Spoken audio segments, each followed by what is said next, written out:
우리가 나도 모르게 내 자신에게 각인되어 있는 게 있고요. 뿌리 내린 게 있고 체질화된 게 있어요. 이거는 어떤 때는 자기가 내가 이게 좀 이 습관과 체질이 안 바뀌네 이런 것도 있고요. 본인이 모를 수도 있고 또 남이 아는 경우도 있죠. 근데 내 안에 각인되어 있는 거, 체질되어 있는 것들이 사실은 좋은 것도 있지만 대부분은 나도 모르게 나를 굉장히 이렇게 실패하게 하고 나를 무너지게 하는 요인들이 많습니다. 그래서 성경은 사실 우리에게 나도 모르게 내 안에 들어와 있는 것, 이것을 바꾸라고 하는 겁니다. 근데 이게 의외로요, 우리의 의지로는 잘 안 바뀐다는 게 문제가 있는 겁니다. 그래서 성경은 우리의 각인되어 있는 것이 뭔지, 뿌리 내린 게 뭔지, 체질된 게 뭔지를 알기를 원합니다. 일단 알아야 되니까요. 모르는 것이 가장 큰 문제거든요. 내가 병이 있는 걸 알면 어떻게든지 그 병을 고치려 수 있는 여러 가지 수단과 생각들을 하게 되는데, 중병에 걸렸는데 그걸 모르면 이게 심각한 거거든요. 문제는 내가 어디에 뭐가 있는지, 잘못됐는지 이걸 바꾸는 것이 아주 중요하죠. 제가 얼마 전에 어느 그 영상을 보니까 할아버지가요, 소금을 갖다가 모든 곳에 소금을 찍어 먹는 거예요.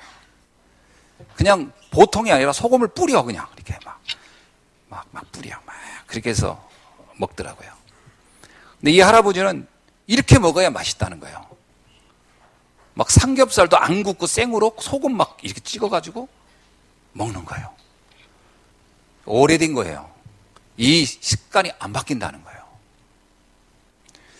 또 어떤 분은 세세가 어찌 이런 일이, 가끔 이제 보면 식초를 막 그냥 식초, 우리 식초로 그냥 마시더라고요. 근데 더 충격적인 건 밥을 그 식초에 말아 먹어요. 이분 하루 종일 식초를 가지고 다니면서 마시는 거예요.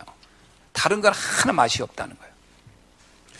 나는 그분을 보면서 느낀 게 뭐냐면, 얼마나 속이 탔으면 식초로 그걸 달래려고 할까. 근데 이게 오래된 거라 안 고쳐진다는 거예요. 우리는 우리 자신에게요, 이렇게 드러난 것도 있지만 드러나지 않은 것, 매일 걱정, 염려한다? 뭔가 내가 각인되어 있는 거예요. 나도 모르게 자꾸 불안하다. 이게 이제 나도 모르게 여기서 우리가 질병이 생기는 거 아닙니까? 우울증도 오는 것이고요. 그리고 여기서 공황장애도 오는 거. 이게 오는 겁니다. 나도 모르게 각인된 거. 이걸 빨리 찾아내야 돼요. 성경은 우리에게 원래 우리의 원래 틀이 있었다는 거예요. 원래 오리지널 폼. 인간에게 오리지널 원래 폼이 하나 있었다는 거예요. 그게 뭐죠? 원래 인간은 하나님의 형상대로 창조돼서 하나님과 함께 할 수 있도록, 하나님과 함께 할 때 가장 행복할 수 있도록 우리를 창조할 때 그렇게 폼을 만들었다는 거예요. 그런데 이 원폼이 파괴돼 버린 거예요.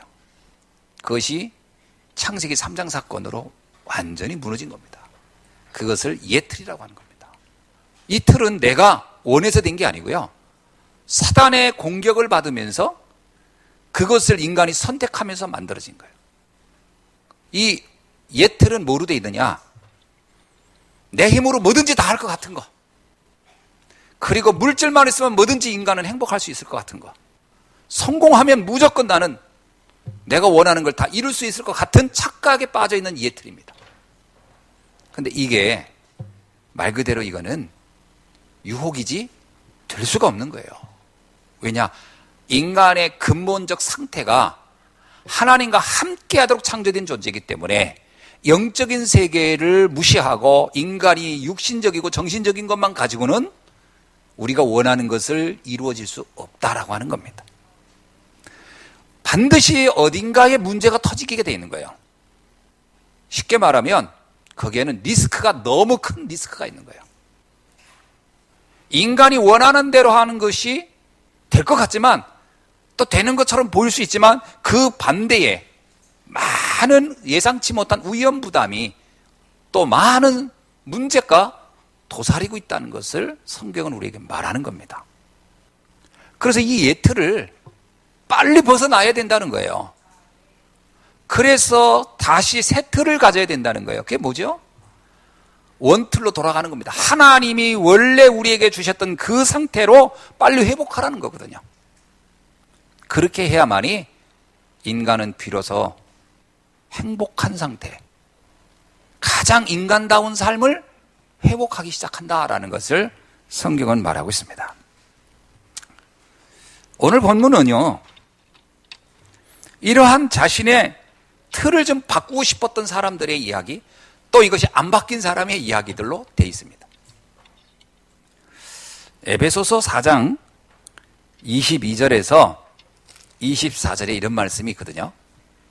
너희는 유혹의 욕심을 따라 썩어져가는 구습을 따르는 옛사람을 벗어버리고, 이렇게 나옵니다. 이게요, 예틀이 있다는 거예요. 예틀은 뭐죠? 구습이에요. 구습. 창세기 3장 사건으로 내게 주어진 인생관, 이건 구습이라는 겁니다. 창세기 3장 인간이 중심, 창세기 6장 물질이면 충분하다는 거, 창세기 11장 성공하면 다 돼, 이걸 구습이라고 하는 겁니다. 이 틀에서 이거는 인간의 욕심과 유혹으로 만들어진 것이라, 그렇죠? 인간의 유혹과 욕심은 바로 거기서부터 출발된 겁니다. 여기에서 빨리 벗어나라. 이 옛사람에서 벗어버려라. 그러면서 오직 너희의 심령이 새롭게 되어. 심령이 뭐죠? 마음과 영입니다. 마음과 영. 영적인 세계가 변화되면 이게 변화될 거라는 거예요. 그래서 뭐라고 하냐? 하나님을 따라 의와 진리의 거룩함으로 지으심을 받은 새 사람을 입으라. 새 틀을 갖춰라, 이런 얘기예요. 그러면 옛 틀에서 벗어나지 못한 사람들은 어떨까? 물론 많이 성경에 있습니다만은 오늘 디모데후서에 바울이 말하고 있는 이 내용에서만 우리가 조금 함축해서 찾아보려면, 여기에 데마나 알렉산더 같은 사람들이 그런 사람들로 나오는 겁니다. 그러면 우리가 옛 틀에서 벗어나지 못하게 되면 어떻게 되느냐? 구원을 받고도요, 또는 어떤 경우 영적인 세계에 좀 알 것 같은데도 옛 틀에서 완전히 나를 빠지지 못하면 우리는 잠깐 응답을 받다가 그냥 쓰러져 버리는, 무너져 버리는 존재가 되어버리는 거죠. 그래서 요한일서 2장 16절은 이렇게 얘기합니다. 세상에 있는 모든 것이 육의 정욕과 안목의 정욕과 이생의 자랑이라. 이게 예틀에 있는 사람의 상태를 이렇게 말합니다. 육신의 정욕, 안목의 정욕, 이생의 자랑. 이걸 에베소서 2장 2절에선 3절에서 이렇게 얘기죠. 마음이 원하고 육체가 원하는 대로 살려고만 하는 사람. 요즘 그 모더니즘, 포스트 모더니즘이라는 이러한 하나의 그 사조가 세상을 완전히 덮어버렸는데요. 이 사조의 핵심이 뭐냐면 이겁니다. 네 본능대로 살아라, 이거예요. 네 본능대로. 네가 원하는 대로, 하고 싶은 대로 하라는 거예요. 사랑도 꼭 여자가 남자하고 사랑할 필요가 있냐? 네 하고 싶은 대로. 그러니까 여기서요, 정신 문제가 오는 거예요. 사람한테 상처받은 사람이 남자한테 상처받으면 여자가 그걸 치유하고 정상적으로 만남을 가져야 되는데 그걸 외면하고 여자가 여자를 좋아해버린다든가, 남자가 남자를 좋아한다든가, 또 이것도 저것도 아니면 물건과 사랑하는 거예요. 그것도 정신병입니다. 어떤 책을 보니까 의학서적인데 거기에 이런 얘기 나오더라. 사람이 물건과 사랑에 빠지는 것도 있대요. 그래가지고 만약에 이 사람이 자동차를 사랑하는 게 좋아하는 게 아니라 자동차를 못 떠난대요. 껴안고 뽀뽀하고 막. 이게 우리가 좋아하는 것과 사랑하는 것은 다르거든요. 마음을 거기다가 줘버리는 거예요. 어떤 사람은 큰 물건만 보면 막 거기서 막 쾌감을 느낀다는 거예요. 그래가지고 큰 전신주 같은 거 있으면 가다가 막 껴안고 혼자 막 쓰다듬고. 그 정신병이거든요. 근데 이게 포스트 모더니즘, 네가 하고 싶은 대로 하라는 거야. 누가 그거를 의로 옳다 그러다를 정지하고 판단하겠느냐. 이게요, 하나님을 떠난 인간이 어떻게 해야 될지 모르면 이게 예측 불허의 방법으로 막 튀면다. 어디든지 막 합니다. 옛날에는 뭐 우리가 무슨 마약을 한다 그러면 그거 다 나쁜 거다. 지금은요, 그게 왜 나쁘냐? 내 몸 내가 마음대로 판단하는 거지. 이렇게 되는 거지요. 그래, 너는 굵게 짧게 살아. 이런 식으로 생각을 완전히 오염시켜버리는 거예요. 이게 인간을 행복하게 할까요? 빨리 여기서 빠져나와야 된다는 거예요. 이거는 병인 겁니다. 이거는 빨리 극복해야 할 문제이고 해결받아야지, 이거는 우리가 동조해서 안 될 문제. 요즘 뭐 동성연애가 그게 뭐가 문제냐? 순리대도 않고 영리대로 가는 게 문제입니다. 뭐든지 영리로 가는 건 다 리스크가 있는 거예요. 거의 재앙이 따라오게 돼 있는 겁니다. 그게 옳다 그러다라고 하는 게 아닙니다. 위기가 문제가 있고 재앙이 있고 저주가 따라오기 때문에 하지 말라는 겁니다. 옳으냐 그르냐의 개념은 우리가 가지고 있는 학식으로 판단할 때는 어떤 때는요, 이게 뭐가 옳고 뭐가 그른지를 구분하기 어려워요. 거기에 재앙이 따라온다는 겁니다. 그걸 빨리 극복해야 된다는 겁니다. 오늘 본문에 보니까 두 사람이 나와요. 데마라는 사람과 알렉산더라는 사람이 나오는데, 데마는 사실 초기에 바울의 동역자였습니다. 골로새서 4장 14절, 빌레몬 2장 4절에 보면 데마는 바울과 함께 복음 생활, 신앙 생활 했던 사람이에요. 근데 어느 날 데마가 원래 있던 것이 생겼겠죠.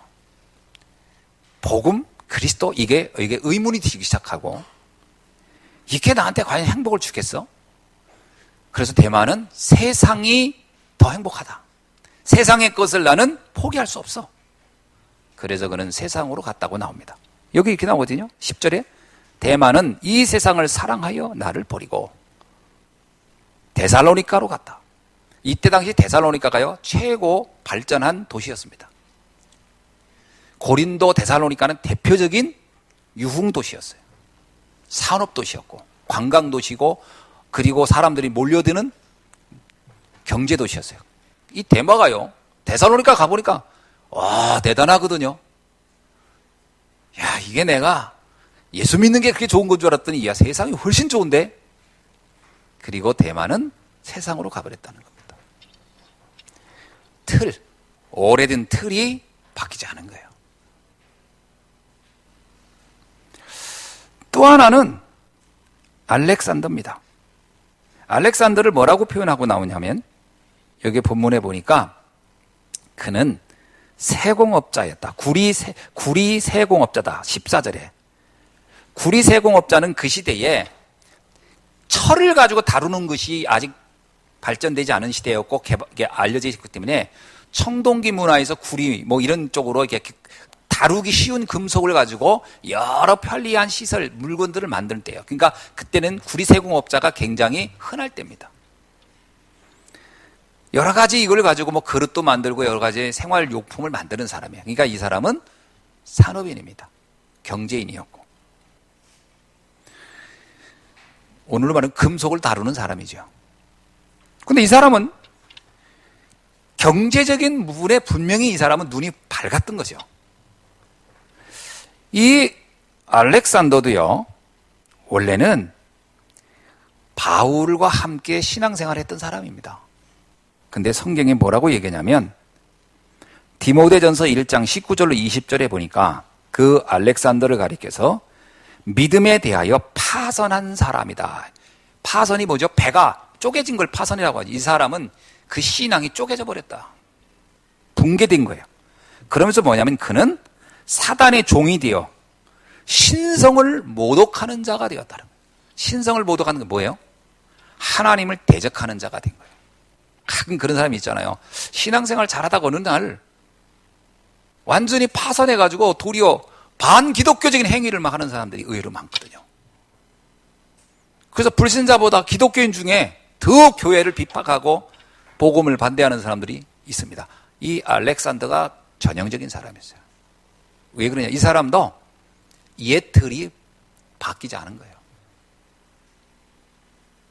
그래서 나중에 뭐라고 얘기하냐면요. 오늘 14절 보니까 그는 내게 해를 많이 입혔고 아마 바울을 굉장히 고통을 주는데 일조한 겁니다. 왜냐? 바울을 너무 잘하니까 바울을 어떻게 해요?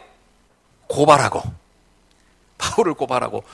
그래서 원래는 이 측근이 중요합니다. 이번에 어떤 사람이 그러대.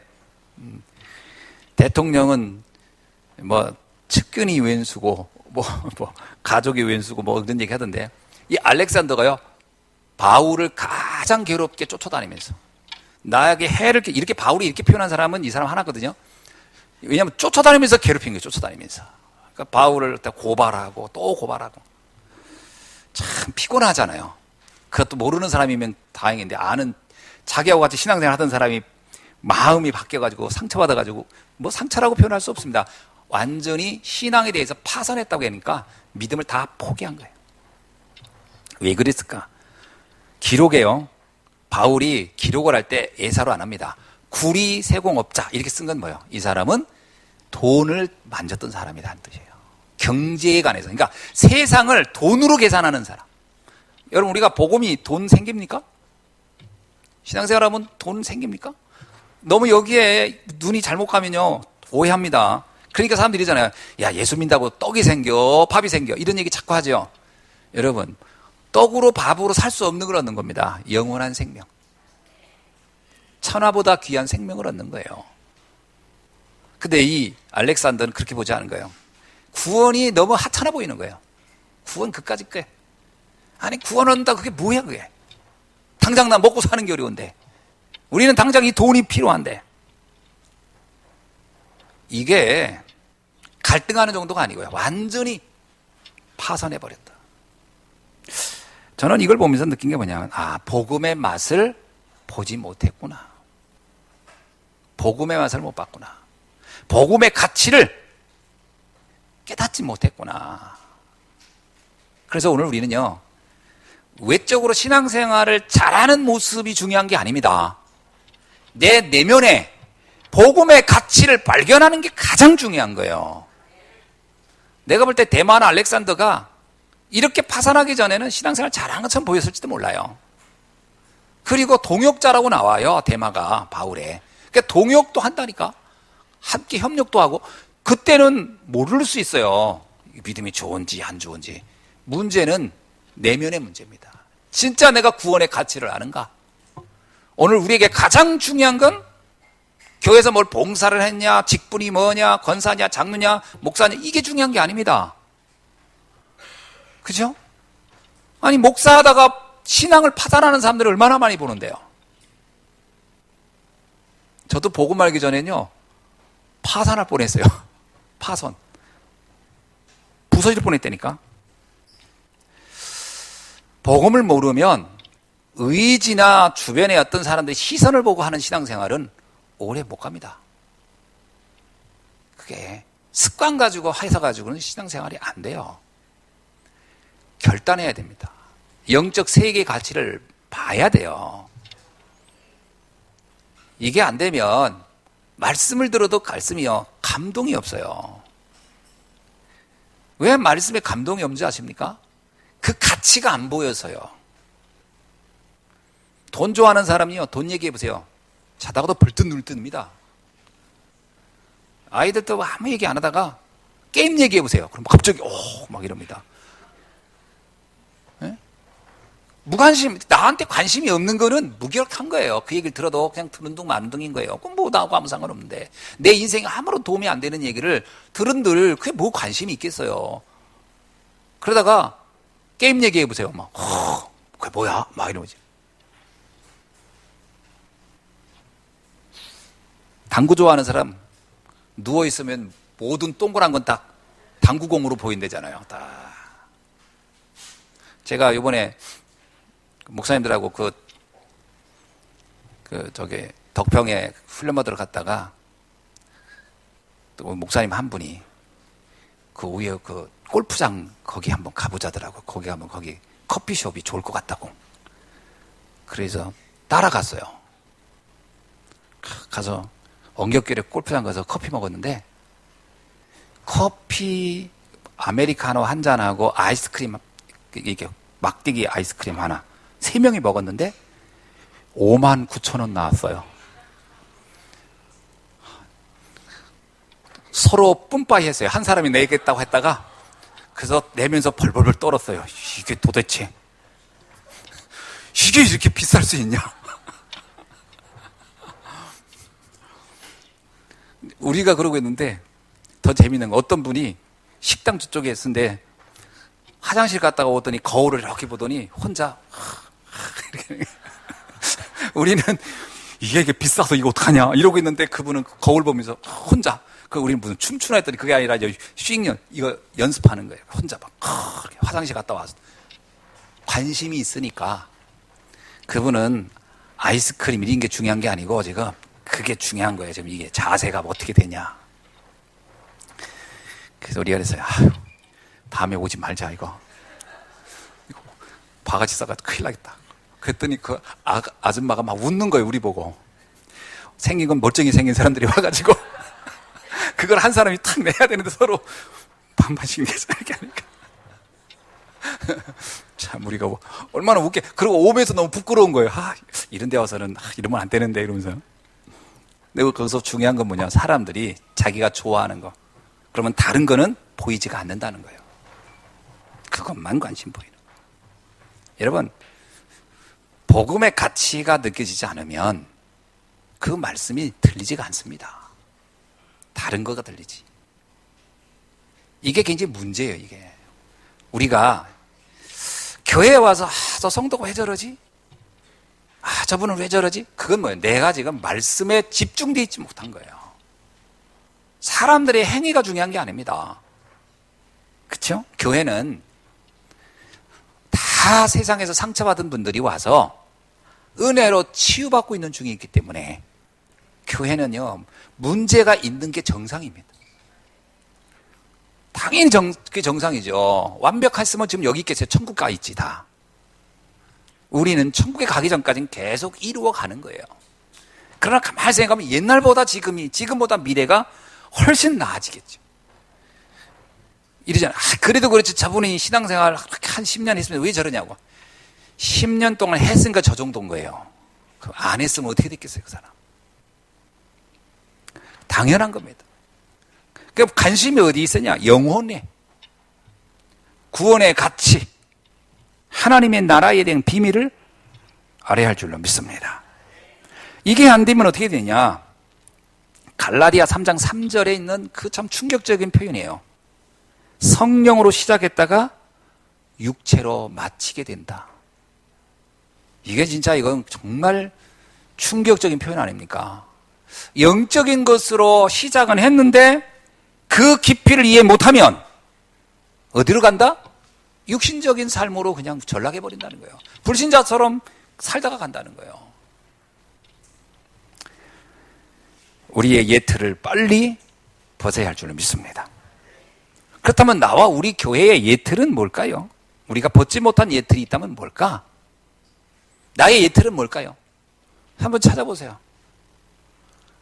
근데 이 예틀은 말해주기가 어려워요. 그렇죠? 말하면 시험 들 수가 있는, 시험 들 확률이 커요. 아니 왜 그렇습니까? 권사님, 집사님 왜 그렇게 행동을 해요? 라든가. 이거는 말해주기가 어려워요. 예틀은 본인이 발견해야 돼요. 말해줘서 바뀔 수 있는 건 아닙니다. 아이들한테 그러잖아요. 야, 공부 좀 해라, 공부. 왜 이렇게 맨날 그 게임만 해? 말해줘서 되는 거 아닙니다. 자기가 발견해야 돼요. 내가 시간을 잘못 보내고 있구나. 그걸 자기가 발견해야지. 말해서는요, 그게 잠깐 흉내를 낼 뿐이지 안 바뀝니다. 예배 시간에 가만 좀 졸으세요. 그럼 말해서 되는 거 아닙니다. 안 바뀌어요. 알지만 안 바뀝니다. 그냥 계속 졸음이 오는 거예요. 어느 날 제가 발견해야 돼요. 그래서 유목사님 이러더라고. 조는 분들 CCTV로 찍었다가 나중에 보여주라고 한 달간. 근데 그래서 되는 건 아닙니다. 제가 볼 때 그래서 바뀌는 것도 아니에요.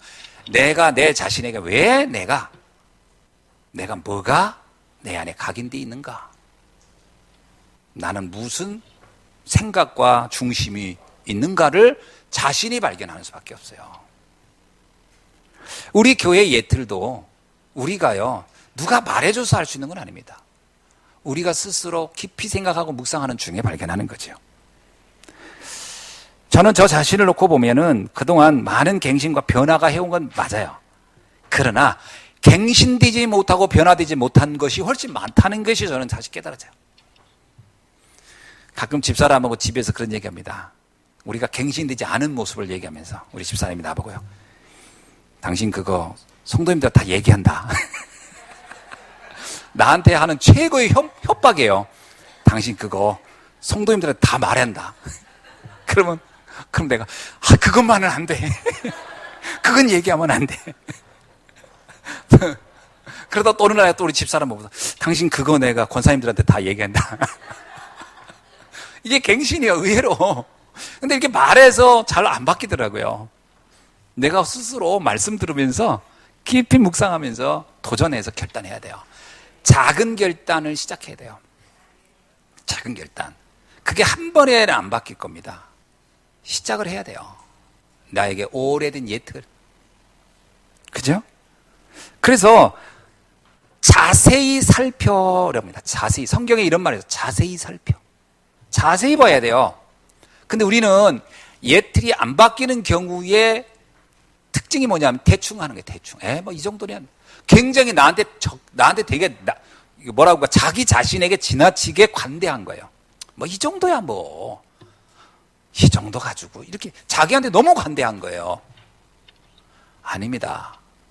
예틀을 깨는 데는 자신을 자세히 봐야 돼요. 그리고 기도 제목을 거기서 찾아야 돼요. 나를 위한 기도 제목이 있어야 됩니다. 내 예틀을 놓고 기도하셔야 됩니다. 아멘. 우리는 기도를 이렇게 합니다. 아무개 집사님 그 습관 고치게 해주십시오. 이 기도하지 말고 주여 내게 이런 문제가 있는데 이걸 고쳐주옵소서.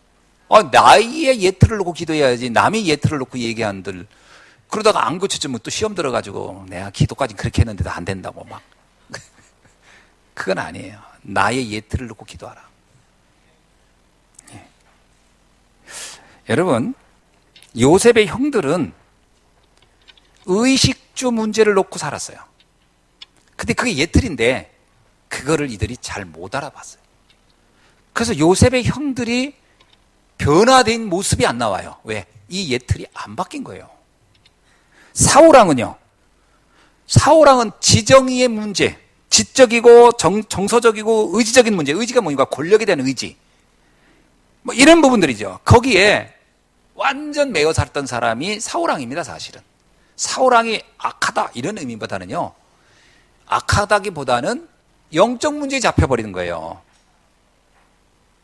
사실 사울왕이 그렇게 막 다윗에게 대해서 할 때 보세요. 희한해요. 다윗을 그렇게 미워하다가도 또 아들아 그러고서 또 가서 막 확 다윗을 또 굉장히 또 아끼고 그래요. 그거 희한하잖아요.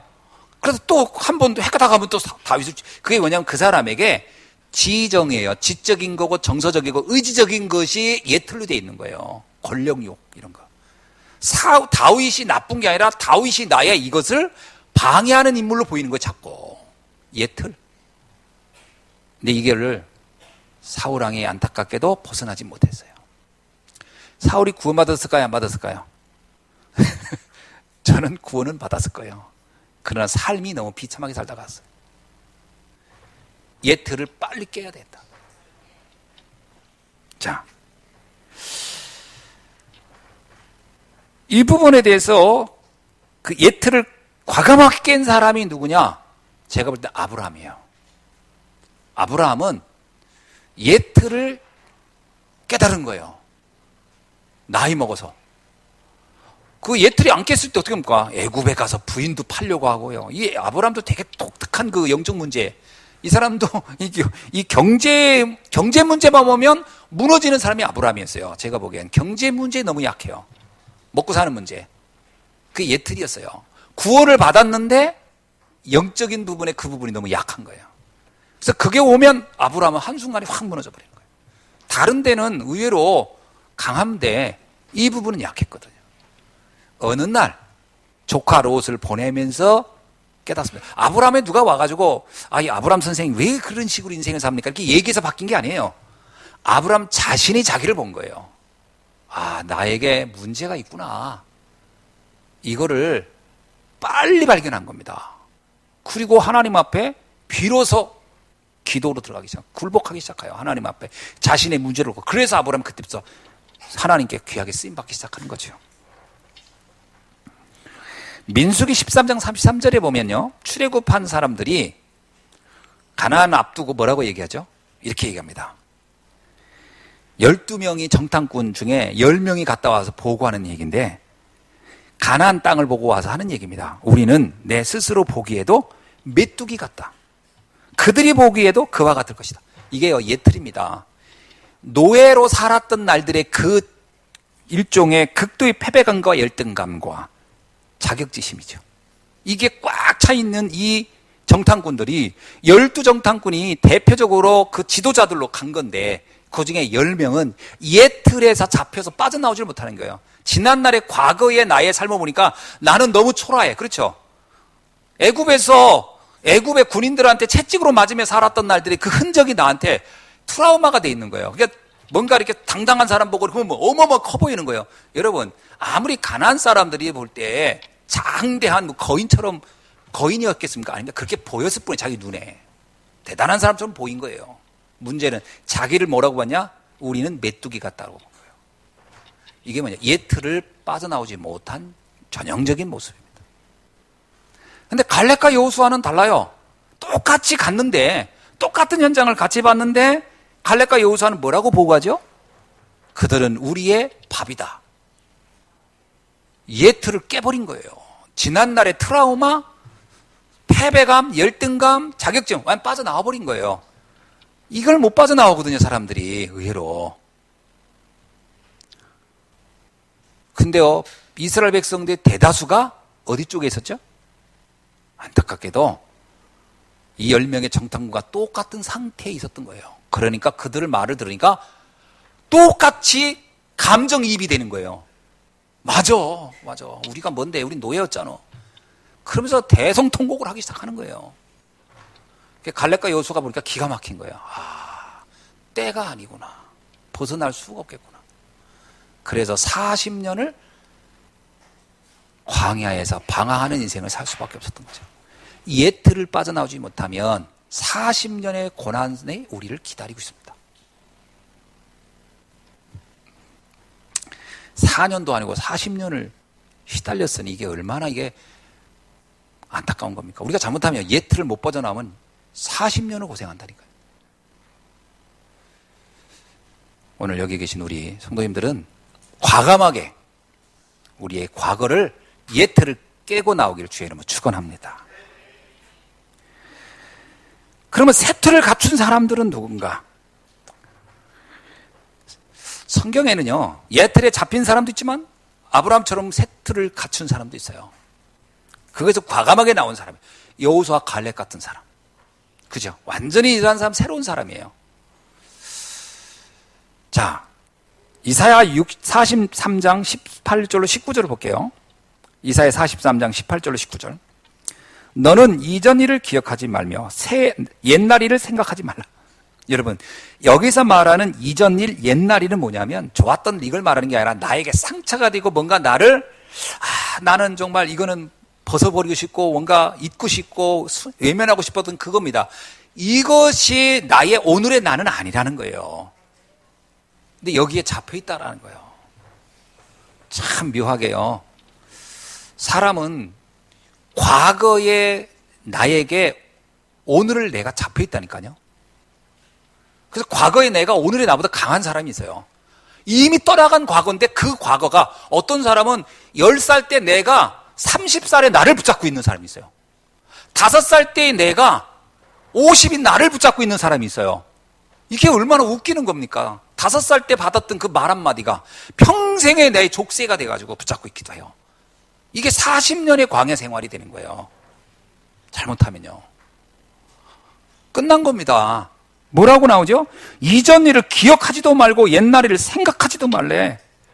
그런데 이거는 그냥 잊으란 말이 아닙니다. 왜냐하면 보라, 내가 새 일을 행하리니 이제 나타날 것이라 너희가 그것을 알지 못하겠느냐? 반드시 내가 광야의 길을 사막의 강을 내리니. 하나님이 나의 미래를 놓고 완벽한 새롭게 나를 만들어서 나를 새로운 나로 세상을 살게 할 것인데 과거에 나에게 잡혀있지 말고 빠져나오라는 거예요. 과거에서 나와야 됩니다. 옆 사람한테 인사하세요. 과거의 그 힘에서, 과거의 나로부터 나오세요. 시작. 과거의 내가 너무 강한 사람이 있어요. 그래서 하는 얘기마다 제가 친구들 모임, 동창 모임에 가는 것 진짜 싫어하는 것 중에 하나가 있어요. 뭐냐면 저번에 초등학교 동창들 만났거든요. 딱 만났는데 첫 얘기가 뭐냐면 야, 그때 우리 초등학교 때 과거 얘기만 하는 거예요. 그래서 과거 얘기 오랜만에 만나서 하겠지. 근데 3시간 동안에 과거 얘기만 하는데 나중에 미치겠더라고. 난 과거가 생각이 안 나요. 왜냐? 앞으로 할 일이 너무 많고 할 일이 너무 꽉 찼기 때문에. 그래서 오늘의 일과 미래의 일을 지금 얘기하기도 바쁜데 과거 얘기하는 거야. 과거 계속. 그래서 내가 과거 얘기는 다 지나간 거고 요즘 어떻게 지내냐? 했더니 요즘 뭐 이렇게 하더니 또 말이 옛날로 가. 그러면서 하는 얘기가 과거가 좋았대. 아닙니다. 과거가 좋은 게 아니고요. 과거의 내가 오늘을 붙잡고 있어서 오늘의 내가 행복하지 않은 거예요. 그래서 과거에 내 인생이 멈춰 있는 거예요. 과거 얘기만 하는 거예요. 과거에. 이게 참 친구니까 자유롭게 막 하는 거죠. 근데 오늘과 미래 이야기는 없구나. 그래서 내가 거기서 찬물을 확 견지느라고 내가 요즘 좀 이렇게 복음을 듣고 이렇게 되면서 내가 요즘 막 아르메니아도 가고 막 일부러 분위기 확 환전하느라고 막 했더니 아르메니아 좋겠다. 근데 아르메니아도 날씨가 그랬더니 그때 우리 시골 그때 날씨가 다 시골로 쫙 돌아. 과거에서 빠져나오질 못하는구나. 과거의 내가 오늘의 나를 붙잡고 있구나.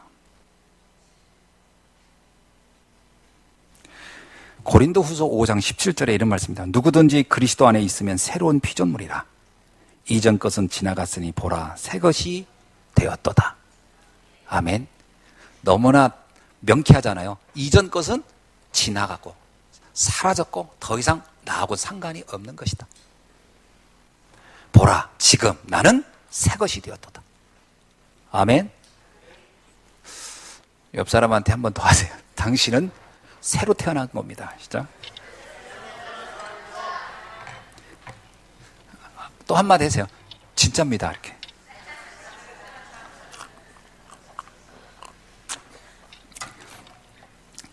복숭아도 참복숭아가 있고 개복숭아가 있는데 안 바뀌면 우리 인생이 앞에 개자가 붙어요. 옛 것은 다 붙어버려요. 참게 붙어야 돼. 참으로 내 인생은 바뀐 거예요. 그죠? 그랬더니 누가 하더라고. 그러면 참새는? 그러더라고요. 그럼 새 중에 진짜 새가 참새인가? 그러는데 여러분 우리가 그리스도 안에서 참 내가 시작됐다고 봐야 됩니다. 결단하셔야 돼요. 지난 날의 내가 나를 절대 좌우하지 못한다. 끝난 겁니다. 아멘. 예. 그래서 새 틀을 갖춘 사람의 특징이 뭐냐? 더 이상 과거를 뒤돌아보지 않습니다. 요한복음 19장 30절에서 예수님이 우리에게 뭐라고 했어요? 다 끝났다 그런 거예요. 너의 지난날의 과거의 상처, 아픔이 있느냐? 다 끝난 거야. 내가 십자가에서 다 끝냈어. 이제 너는 새로운 시작이야. 아멘? 이게 믿어지길 주의 이름 축원합니다. 이런 새로운 시작을 했던 사람들이 그레스게, 디도, 누가, 마가, 두기고 같은 사람들이에요. 오늘 본문에 그 사람들 이름이 쭉 나옵니다. 자, 그렇다면 시급하게 갖춰야 할 나의 우리 교회의 새 틀은 무엇일까요? 시급하게 갖춰요. 지금까지 얘기했습니다. 하나님의 자녀로 변화된 나를 날마다 누려라. 아멘. 이게 굉장히 중요한 새로운 나입니다. 하나님의 자녀로 바뀐 나. 잘 보세요. 누구의 자녀냐? 하늘과 땅의 모든 권세를 가지신 하나님의 자녀예요. 그리고 나는 주의 성령께서 함께하는 나예요. 나는 주의 천사가 함께하는 나예요. 가끔 어렸을 때 제가 천사하면요, 무슨 생각이 되면 천사하면 굉장히 여성을 생각하게 되고 또 여성 중에도 아이를 생각하게 되더라고. 여성이면서 아이. 그게 천사가 굉장히 귀여워. 막 이쁘고 그리고 막 굉장히 사랑스럽고 그래가지고 이렇게 꼬마가 이렇게 날개 이렇게 하고 있고 거기다가 이제 남자아이는 이제 오줌 이렇게 넣고 그러면서 이제 그게 이제 천사야. 뭐 보통 천사라는 이미지가 굉장히 스몰 사이즈의 귀여운 형태가 있습니다. 성경에 나오는 천사는 어떤가요?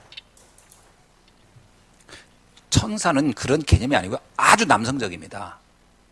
그날 밤 주의 사자가 아수르의 수백만을 한 번에 없애버리는, 그리고 굉장히 강한 장군 같은 느낌이에요. 해결자의 느낌이고요. 굉장한 강한 의미가 있습니다. 천사라고 하는 것은 하나님의 나라를 지키는, 그리고 저 사단의 세력을 결박하는 능력을 가진 분이에요. 그 천사가 우리와 함께 한다는 거예요. 그러니까 이 천사가 나와 함께, 주의 천사가 나를 돕는다, 이 말도 그 애기 천사 생각하면 아무 의미 없는 거예요. 이미지 속에서도 우리가 생각한 천사의 개념도 굉장히 우리가 영적으로 약하게 만들어버리는 거예요. 나를 하나님이 자녀, 하나님의 자녀, 창조주 하나님의 자녀이며 우리에게는요, 기도라는 최고의 무기를 주신 거예요. 기도할 때 어떤 일이 있어요? 히스기야 왕이 기도할 때요, 나라가, 위태로운 나라가 바뀌는 승리의 날. 그러니까 우리의 기도가 한 나라의 운명도 바꿀 수가 있어요. 모세가 기도할 때 홍해가 갈라지는 역사도 일어났어요. 그러니까 우리가 하는 기도는 단순히 먹을 게 없는데 먹을 거 주세요. 아픈데 배 안 아프게 해주세요. 이런 데 쓰는 기도라고 하는 것은요, 여러분, 그 소 잡는 칼을 갖다가 닭 잡는 격이 되어버리는 거예요. 무슨 얘기인지 이해되시죠? 우리는 지금 한 민족과 나라와 세계를 움직일 수 있는 기도의 힘을 내게 줬는데 우리는 그 기도를 거작 쓴다는 것이 그냥 뭐 좀 어디 발에 좀 뭐가 아프면 그거 놓고 기도하는 정도, 뭐 이렇게. 물론 그 기도 하지 말란 얘기는 아닌데, 진짜 내게 주신 하나님이 주신 권세, 능력, 이것의 크기와 깊이와 강함을 이해하셔야 됩니다. 이게 안 되니까 자꾸 옛날의 나이에게 내가 잡혀 있는 거예요. 오늘 우리 교회도 237개 나라 살리는 교회로서 다섯들이 있는 기념비적인 교회를 세워서 모든 민족을 살리는 교회의 응답을 받아가야 할 줄로 믿습니다. 그러니까 우리가 생각하는 우리 교회의 예틀은 뭐예요? 기도의 제목을 보면 알아요. 기도의 규모를 보면 알아요. 너무 협소하고 작아요. 그야말로 어찌 보면 그냥 소꿉장난하는 듯한 수준의 기도로 제목을 가지고 있단 말이에요. 하나님은 우리가 그런 기도하기를 원치 않습니다. 모세의 기도가 물가에서 물장난하다가 안 빠지게 해주세요, 이런 정도입니까? 홍해를 가르게 해달라는 거예요. 저 가나안 땅을 정복하게 해달라는 거예요. 오늘 우리의 기도가 바뀌는 날이 되길 주의 이름으로 축원합니다. 그래서 우리는 사단에게 빼앗긴 6가지를 빨리 되찾아야 됩니다. 자, 한번 보세요. 여기 영어로 써가지고 뭐 저도 낯설 단어입니다만은, 그러나 이게 성경에 있는 것을 단지 오늘의 단어로 바꿔놓은 것 뿐입니다. 레버리지. 레버리지라는 것은 지렛대라고 하는 거예요. 지렛대. 근데 잘 보세요. 복음을 가진 사람을 활용하면 어마어마한 일을 할 수 있어요. 엘리야는 아하방과 이세벨을 어떻게 움직였냐? 오바다라는 사람을 이용해서 그걸 꺾어버렸어요. 모르드게는요, 에스더라는 사람을 활용해서 그 시대 그 왕을, 그 모르드게가 하만이라는 총리의 그 이스라엘 전체를 몰살시키려는 그 전략을 그 에스더라는 여자 하나를 활용해서 완전 꺾어봅니다. 복음 가진 한 사람을 지렛대로 써가지고 역사의 수레바퀴를 바꿔버리는 거예요. 이걸 우리가 해야 되는 겁니다. 초대교회는 데오빌로 같은 사람을 활용해서 로마 복음화를 이룬 거예요. 지대 때. 정말 복음 가진 믿음의 사람을 정확히 볼 수 있으면 역사의 흐름도 바꿀 수 있는 줄로 믿습니다. 지난번에 유관수 목사님은 바누아투아의 그 솔로몬 그 비서실장 한 분을 지렛대를 이용해가지고요. 바누아투 14개 나라에 대통령과 국회의장들을 움직일 수 있는 지렛대로 사용한 거예요. 믿음의 사람 하나를 제대로 알면 그걸 지렛대로 이용해서 세계의 역사를 바꿀 수 있다. 아멘? 이해가 안 됩니까, 이게? 두 번째는 베셀입니다. 이건 그릇이라고 하는데요. 예수님이 3년 동안 뭘 했냐? 12사도와 70인 제자를 준비합니다. 이게 어떤 보면 저게 뭐지 하지만 이거는 세계를 바꿀 수 있는 그릇을 준비한 거예요. 굉장하죠? 바울도 그렇게 많은 세계를 돌면서 바울이 뭐 했냐? 그릇 준비한 거예요. 곳곳에다 교회를 세우고 거기에 제자들을 파송하고 이게 그릇 준비한 거거든요. 로마서 16장의 사람들을 가지고 로마를 뒤집기 시작합니다. 트랜스미션은 뭡니까? 이거는 파급시키는 거예요. 전달하는 거예요. 자동차에 보면 변속기, 엔진 변속기 그걸 트랜스미션이라고 하잖아요. 뭐냐면 어떤 에너지를 몇 배의 힘으로 확산시켜버리는 거예요. 그게 뭐냐? 모세 오경은요, 세계 역사를 바꾸는 트랜스미션이 됐어요. 바울의 14개 서신은 2000년의 역사를 뒤집는 트랜스미션이 된 거예요. 미디어. 여러분,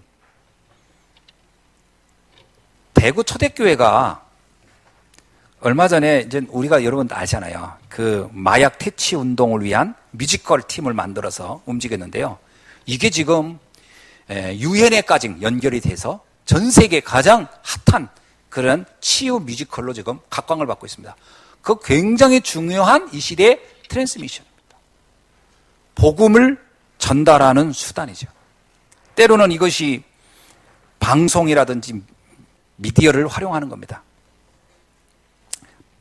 바누아투의 해림 지원, 또 우리 의료 선교팀들, 이게 전부 다 정확히 말하면 이 복음을 확산시키는 어마어마한 트랜스미션의 역할을 하는 겁니다. 이거를 우리가 지금 빨리 찾아내야 되는 거예요. 이번에 어느 목사님이 그러더라고요.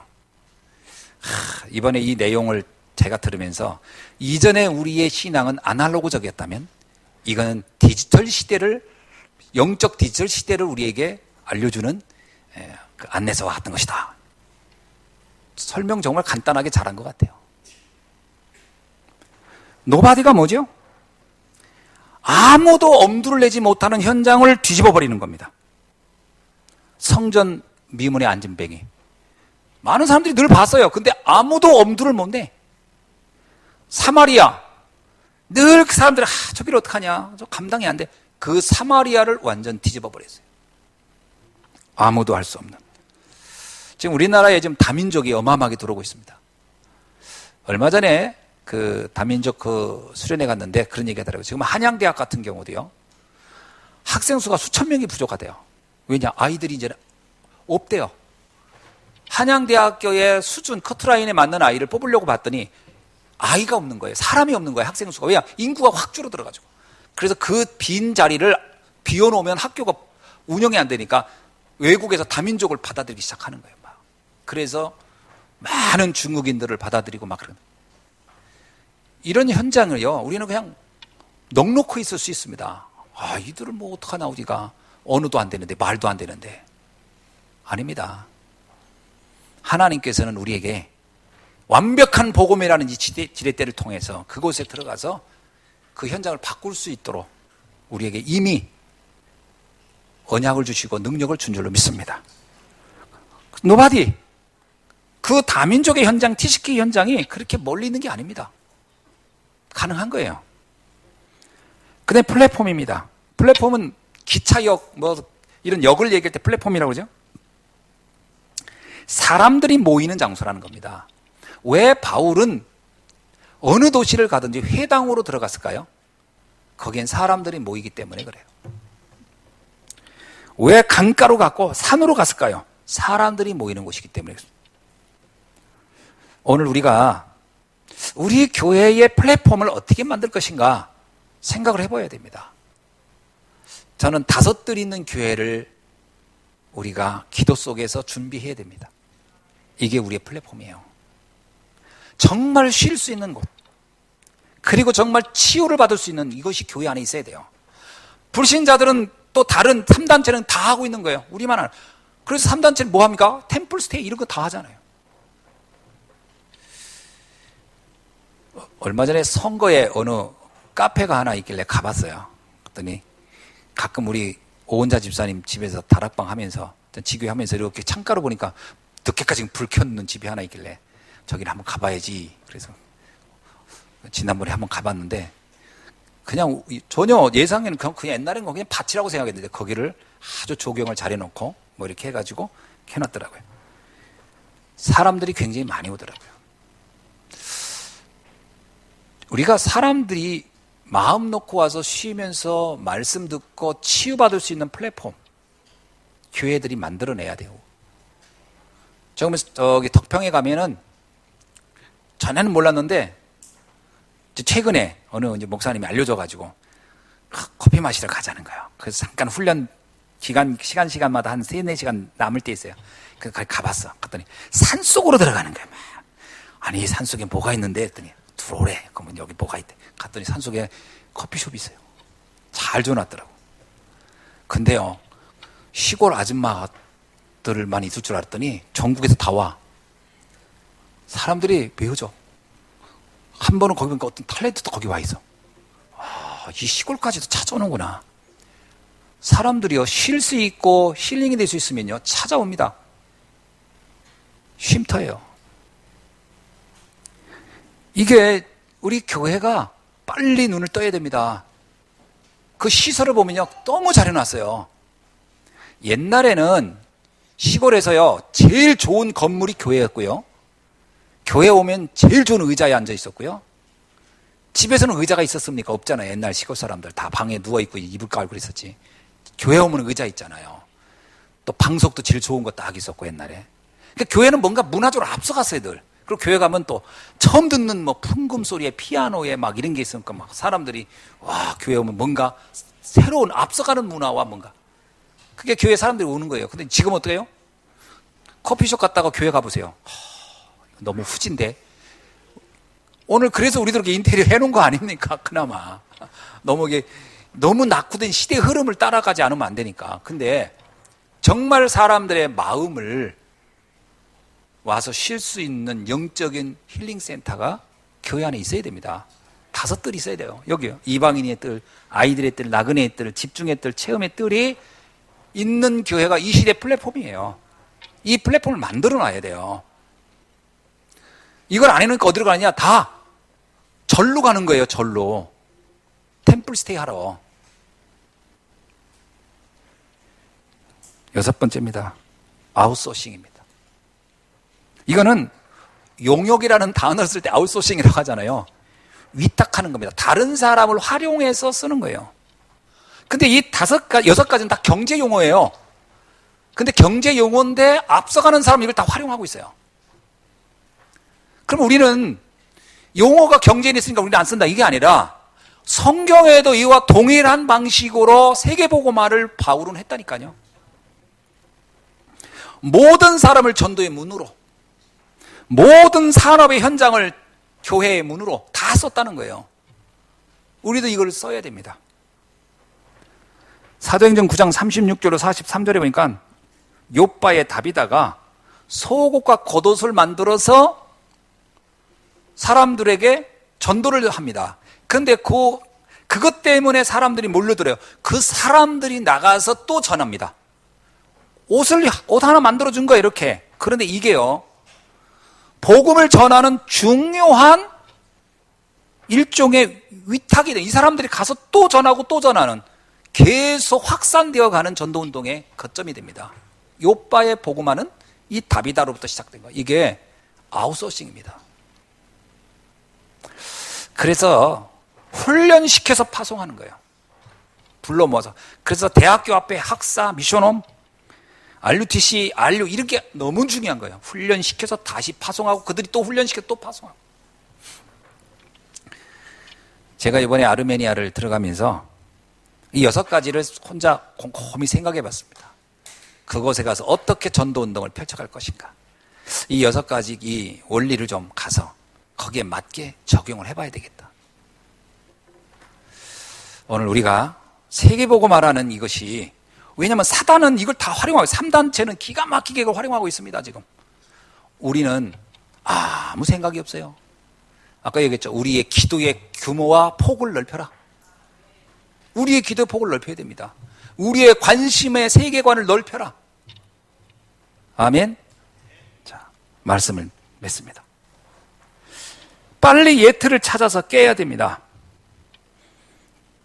이걸 깨지 않으면, 예틀은 넓혀서 넓혀지는 게 아니고요, 깨고 새롭게 만들어야 돼요. 그 방법은 하나밖에 없어요.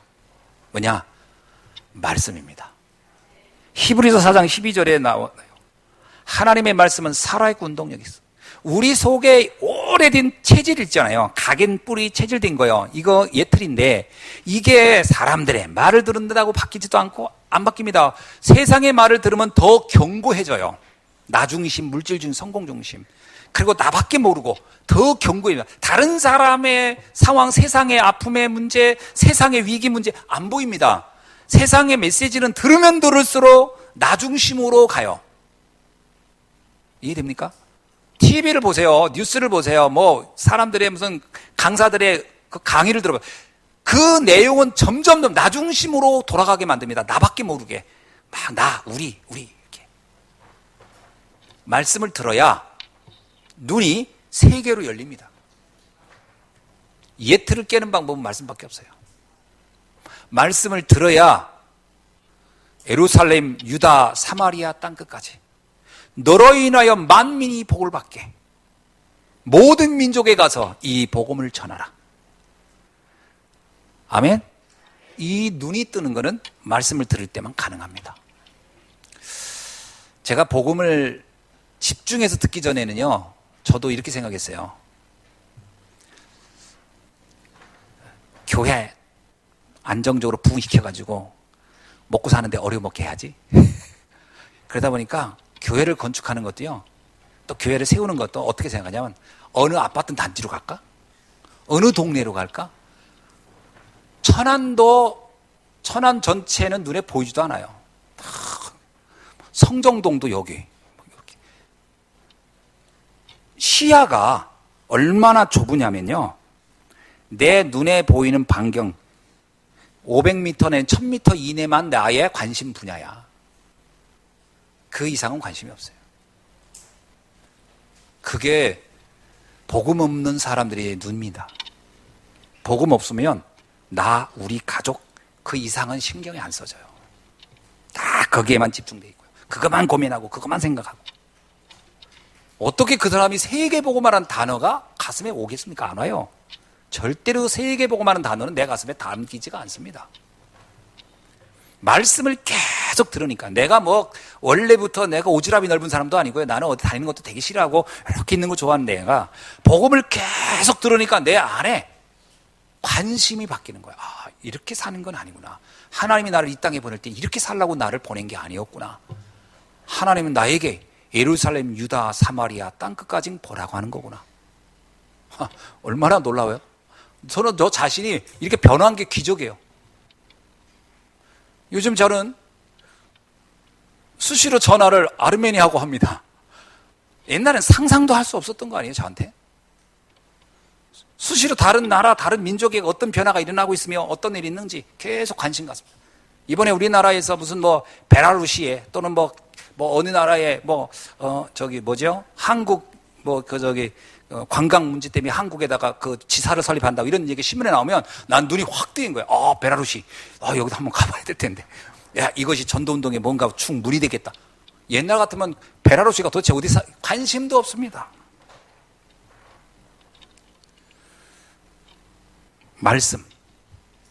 말씀이 내 영혼에 박히도록 하라. 그래서 그 말씀을 통하여 우리의 시야가 바뀌어야 돼요. 그래서 제자를 찾아야 됩니다. 절대 제자. 세계 복음화의 언약을 잡은 절대 제자. 그리고 절대 시스템을 곳곳에 세워야 됩니다. 이것이 우리의 새틀입니다. 우리의 한 번 왔다 가는 인생, 단 한 번 왔다 가는 인생을 정말로 하나님이 그 소원을 가슴에 품고 세계 복음화의 언약 속에서 살다 가는 전도자의 여정이 되는 여러분 되기를 주의 이름으로 축원합니다. 기도하겠습니다. 하나님 감사합니다. 오늘 주신 말씀 다시 한번 우리가 굳게 붙잡고 지난 날 복음 없이 예틀에 잡혀 살았던 내가 이제는 복음으로 그 예틀을 깨고 나와 세계복음화의 언약의 새 틀을 가지고 갈 수 있도록 은혜 주신 것을 감사합니다. 오늘 주신 이 말씀 붙잡고 하나님의 나라를 누리는 전도자의 삶이 되게 하옵소서. 살아계신 주 예수 그리스도의 이름으로 기도하옵나이다. 아멘.